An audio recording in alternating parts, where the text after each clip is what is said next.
السلام علیکم ورحمۃ اللہ وبرکاتہ۔ اعوذ باللہ من الشیطان الرجیم، بسم اللہ الرحمن الرحیم۔ شروع کرتے ہیں اللہ کے نام سے جو بہت بڑے مہربان نہایت رحم والے ہیں۔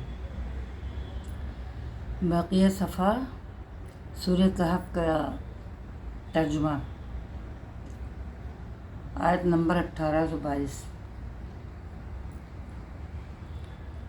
سَيَقُولُونَ ثَلَاثَةٌ رَابِعُهُمْ كَلْبُهُمْ وَيَقُولُونَ خَمْسَةٌ سَادِسُهُمْ كَلْبُهُمْ رَجْمًا بِالْغَيْبِ وَيَقُولُونَ سَبْعَةٌ وَثَامِنُهُمْ كَلْبُهُمْ قُلْ رَبِّي أَعْلَمُ بِعِدَّتِهِمْ مَا يَعْلَمُهُمْ إِلَّا قَلِيلٌ فَلَا تُمَارِ فِيهِمْ إِلَّا مِرَاءً ظَاهِرًا وَلَا تَسْتَفْتِ فِيهِمْ مِنْهُمْ أَحَدًا۔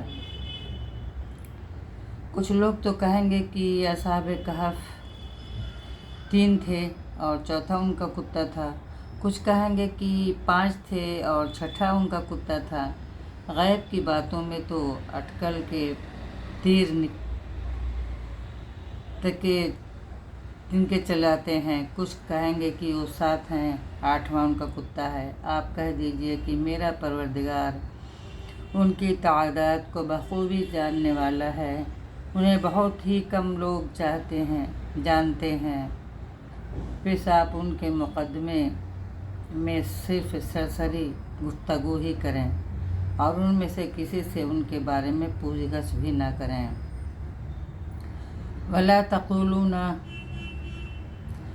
تَقُولَنَّ لِشَيْءٍ إِنِّي فَاعِلٌ ذَلِكَ غَدًا، اور ہرگز کسی کام پر یوں نہ کہنا کہ میں اسے کل کروں گا۔ إِلَّا أَن يَشَاءَ اللَّهُ وَاذْكُر رَّبَّكَ إِذَا نَسِيتَ وَقُلْ عَسَىٰ أَن يَهْدِيَنِ رَبِّي لِأَقْرَبَ مِنْ هَٰذَا رَشَدًا، مگر ساتھ ہی انشاءاللہ کہہ لینا، اور جب بھی بھولے اپنے پروردگار کو یاد کر لیا کرنا، اور کہتے رہنا کہ مجھے پوری امید ہے کہ میرا رب مجھے اس سے بھی زیادہ ہدایت قریب کی بات کی رہبری کرے۔ وَلَبِثُوا فِي كَهْفِهِمْ 300 سِنِينَ وَازْدَادُوا 9۔ وہ لوگ اپنے غار میں 300 سال تک رہے اور 9 سال اور زیادہ گزارے۔ قُلِ اللَّهُ أَعْلَمُ بِمَا لَبِثُوا لَهُ غَيْبُ السَّمَاوَاتِ وَالْأَرْضِ أَبْصِرْ بِهِ وَأَسْمِعْ مَا لَهُم مِّن دُونِهِ مِن وَلِيٍّ وَلَا يُشْرِكُ فِي حُكْمِهِ أَحَدًا۔ آپ کہہ دیں اللہ ہی کو ان کے ٹھہرے رہنے کی مدت کا بخوبی علم ہے، آسمان اور زمین کا غیب صرف اسی کو حاصل ہے، وہ کیا ہی اچھا کر دیکھنے سننے والا ہے، سوائے اللہ کے ان کا کوئی مددگار نہیں۔ اللہ تعالیٰ اپنے حکم میں کسی کو شریک نہیں کرتا۔ وَاتْلُ مَا أُوحِيَ إِلَيْكَ مِن كِتَابِ رَبِّكَ لَا مُبَدِّلَ لِكَلِمَاتِهِ وَلَن تَجِدَ مِن دُونِهِ مُلْتَحَدًا۔ تیری جانب جو تیرے رب کی کتاب وحی کی گئی ہے اسے پڑھتا رہ، اس کی باتوں کو کوئی بدلنے والا نہیں، تو ان کے سوا ہرگز کوئی پناہ کی جگہ نہ پائے گا۔ وَاصْبِرْ نَفْسَكَ مَعَ الَّذِينَ يَدْعُونَ رَبَّهُم بِالْغَدَاةِ وَالْعَشِيِّ يُرِيدُونَ وَجْهَهُ وَلَا تَعْدُ عَيْنَاكَ عَنْهُمْ تُرِيدُ زِينَةَ الْحَيَاةِ الدُّنْيَا وَلَا تُطِعْ مَنْ أَغْفَلْنَا قَلْبَهُ عَنْ ذِكْرِنَا وَاتَّبَعَ هَوَاهُ وَكَانَ أَمْرُهُ فُرُطًا۔ اور اپنے آپ کو انہی کے ساتھ رکھا کرو جو اپنے پروردگار کو صبح شام پکارتے ہیں اور اسی کے چہرے کے ارادے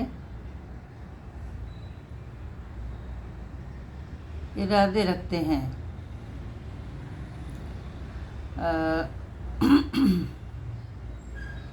رضامندی چاہتے ہیں۔ خبردار تیری نگاہیں ان سے نہ ہٹنے پائیں کہ دنیاوی زندگی کے ٹھاٹھ کے ارادے میں لگ جا۔ دیکھ اس کا کہنا نہ ماننا جس کے دل کو ہم نے اپنے ذکر سے غافل کر دیا ہے، اور جو اپنے خواہش کے پیچھے پڑا ہوا ہے، اور جس کا کام حد سے گزر چکا ہے۔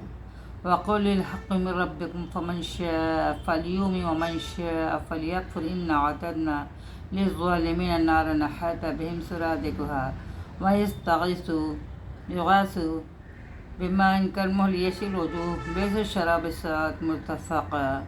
اور اعلان کر دے کہ یہ سراسر برحق قرآن تمہارے رب کی طرف سے ہے، اب جو چاہے ایمان لائے اور جو چاہے کفر کرے۔ ظالموں کے لیے ہم نے وہ آگ تیار کر رکھی ہے جس کی قناتیں انہیں گھیر لیں گی۔ اگر وہ فریاد رس چاہیں گے تو ان کی فریاد رسی اس پانی سے کی جائے گی جو تیل کی تلچھٹ جیسا ہوگا، جو چہرے بھون دے گا۔ بڑا برا پانی ہے اور بڑی بری آرام گاہ دوزخ ہے۔ ان الذین آمنوا وعملوا الصالحات انا لا نضيع اجر من احسن عملا۔ یقیناً جو لوگ ایمان لائیں اور نیک اعمال کریں، ہم کسی نیک عمل کرنے والے کا ثواب ضائع نہیں کرتے۔ اولئک لهم جنات عدن تجری من تحتها الانہار یحلون فیہا من اساور من ذہب ویلبسون ثیابا خضرا من سندس واستبرق متکئین فیہا علی الارائک نعم الثواب وحسنت مرتفقا۔ ان کے لیے ہمیشگی والی جنتیں ہیں، ان کے نیچے سے نہریں جاری ہوں گی، وہاں سونے کے کنگن پہنائے جائیں گے اور سبز رنگ کے نرم و باریک و موٹے ریشم کے لباس پہنیں گے۔ وہاں تختوں کے اوپر نیچے تکیے لگائے ہوئے ہوں گے۔ کیا خوب بدلہ ہے اور کس قدر عمدہ آرام گاہ ہے۔ وَاضْرِبْ لَهُم مَثَلَ الرَّجُلَيْنِ جَعَلْنَا لِأَحَدِهِمَا جَنَّتَيْنِ مِنْ أَعْنَابٍ وَحَفَفْنَاهُمَا بِنَخْلٍ وَجَعَلْنَا بَيْنَهُمَا زَرْعًا۔ اور انہیں ان شخصوں کی مثال بھی نہ سنا دے جن میں سے ایک کو ہم نے 2 باغ دیے، وہ باغ انگور کے رکھے تھے، اور انہیں جنہیں کھجوروں کے اور درختوں سے ہم نے گھیر رکھا تھا، اور دونوں کے درمیان کھیتی لگا رکھی تھی۔ کلتا الجنتین آتت اکلہا ولم تظلم منہ شیئا وفجرنا خلالہما نہرا۔ دونوں باغ اپنا پھل خوب لائے اور اس میں کسی طرح کی کمی نہ کی، اور ہم نے ان باغوں کے درمیان نہر جاری کر رکھی تھی۔ نہرا وکان لہ ثمر فقال لصاحبہ وہو یحاورہ انا اکثر منک مالا واعز نفرا۔ الغرض اس کے پاس میوے تھے۔ ایک دن اس نے باتوں میں اپنے ساتھی سے کہا کہ میں تجھ سے زیادہ مالدار ہوں اور جتھے کے اعتبار سے بھی زیادہ مضبوط ہوں۔ ودخل جنتہ وہو ظالم لنفسہ قال ما اظن ان تبید حظی ابدا۔ اور یہ اپنے باغ میں گیا اور تھا اپنی جان پر ظلم کرنے والا، کہنے لگا میں خیال نہیں کر سکتا تھا کہ کسی وقت یہ بھی برباد ہو جائے۔ ابدا وما اظن الساعۃ قائمۃ ولئن رددت الی ربی لاجدن خیرا منہا منقلبا۔ اور نہ قیامت کو قائم ہونے والی خیال کرتا ہوں، اور اگر بالغرض میں اپنے رب کی طرف لوٹایا بھی گیا تو یقیناً میں اس لوٹنے کی جگہ اس سے بھی زیادہ بہتر پاؤں گا۔ قال له صاحبہ وهو يحاورہ اکفرت بالذی خلقک من تراب ثم من نطفۃ ثم سواک رجلا۔ ان کے ساتھی نے اس سے باتیں کرتے ہوئے کہا کہ کیا تو اس معبود سے کفر کرتا ہے جس نے تجھے مٹی سے پیدا کیا، پھر نطفے سے پھر تجھے پورا آدمی بنا دیا۔ لَكُنَّ هُوَ اللَّهُ رَبِّي وَلَا أُشْرِكُ بِرَبِّي أَحَدًا۔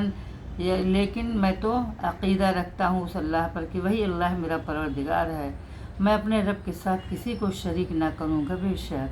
وَلَوْلَا إِذْ دَخَلْتَ جَنَّتَكَ قُلْتَ مَا شَاءَ اللَّهُ لَا قُوَّةَ إِلَّا بِاللَّهِ إِن تَرَنِي أَقَلَّ مِنكَ مَالًا وَوَلَدًا۔ تو نے اپنے باغ میں جاتے وقت کیوں نہ کہا کہ اللہ کا چاہا ہونے والا ہے، کوئی طاقت نہیں مگر اللہ کی مدد سے، اگر تو مجھے مال اور اولاد میں اپنے سے کم دیکھ رہا ہے۔ فَعَسَىٰ رَبِّي أَن يُؤْتِيَنِي خَيْرًا مِّن جَنَّتِكَ وَيُرْسِلَ عَلَيْهِ حُسْبَانًا مِّنَ السَّمَاءِ فَتُصْبِحَ صَعِيدًا زَلَقًا۔ بہت ممکن ہے کہ میرا رب مجھے تیرے اس باغ سے بھی بہتر دے اور اس پر آسمانی عذاب بھیج دے تو یہ چٹیل اور چکنا صاف میدان بن جائے گا، اور یصبح ماؤها غورا فلن تستطیع له طلبا، یا اس کا پانی نیچے اتر جائے اور تیرے بس میں نہ رہے تو اسے ڈھونڈ نہ پائے۔ وأحيط بثمره فأصبح يقلب كفيه على ما أنفق فيها وهي خاوية على عروشها ويقول يا ليتني لم أشرك بربي أحدا، اور اس کے سارے پھل گھیر لیے گئے، پس وہ اپنے اس خرچ پر جو اس نے اس میں کیا تھا اپنے ہاتھ ملنے لگا، اور وہ باغ تو اوندھا الٹا پڑا تھا، اور وہ شخص یہ کہہ رہا تھا کہ کاش میں اپنے رب کے ساتھ کسی کو بھی شریک نہ کرتا۔ وَلَمْ تَكُنْ لَهُ فِئَةٌ يَنْصُرُونَهُ مِنْ دُونِ اللَّهِ وَمَا كَانَ مُنتَصِرًا، اس کی حمایت میں کوئی جماعت نہ اٹھی کہ اللہ اس کا کوئی بچاؤ کرتی، اور نہ وہ خود ہی بدلہ لینے والا بن سکا۔ هُنَالِكَ کل ولایت اللہ الحق ہوا خیر ثوابا خیر عقبا، یہیں سے ثابت ہے کہ اختیارات اللہ برحق کے لیے ہے، وہ ثواب دینے اور انجام کے اعتبار سے بہت ہی بہتر ہے۔ وَاضْرِبْ لَهُم مَثَلَ الْحَيَاةِ الدُّنْيَا كَمَاءٍ أَنزَلْنَاهُ مِنَ السَّمَاءِ فَاخْتَلَطَ بِهِ نَبَاتُ الْأَرْضِ فَأَصْبَحَ هَشِيمًا تَذْرُوهُ الرِّياحُ وَكَانَ اللَّهُ عَلَىٰ كُلِّ شَيْءٍ مُقْتَدِرًا۔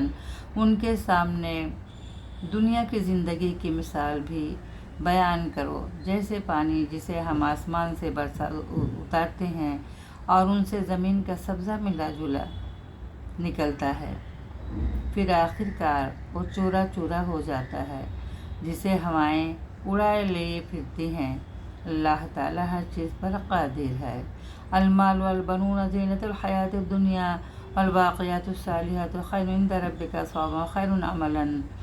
مال اور اولاد تو دنیا کی ہی زینت ہے، اور وہاں البتہ باقی رہنے والی زندگی تیرے رب کے نزدیک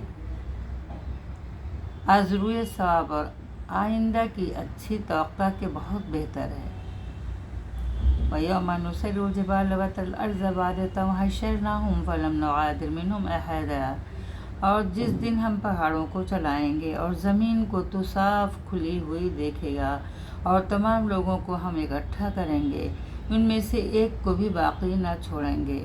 وَعُرِضُوا عَلَىٰ رَبِّكَ صَفًّا لَقَدْ جِئْتُمُونَا كَمَا خَلَقْنَاكُمْ أَوَّلَ مَرَّةٍ بَلْ زَعَمْتُمْ أَن لَّن نَّجْعَلَ لَكُم مَّوْعِدًا، اور سب کے سب تیرے رب کے سامنے صفِ بستہ حاضر کیے جائیں گے، یقیناً تم ہمارے پاس ہی اسی طرح آئے گا جس طرح ہم نے تمہیں پہلی مرتبہ پیدا کیا تھا، لیکن تم تو اسی خیال میں رہے کہ ہم ہرگز تمہارے لیے کوئی وعدے کا وقت مقرر کریں گے بھی یا نہیں۔ السلام علیکم ورحمۃ اللہ وبرکاتہ۔ انشاءاللہ آئندہ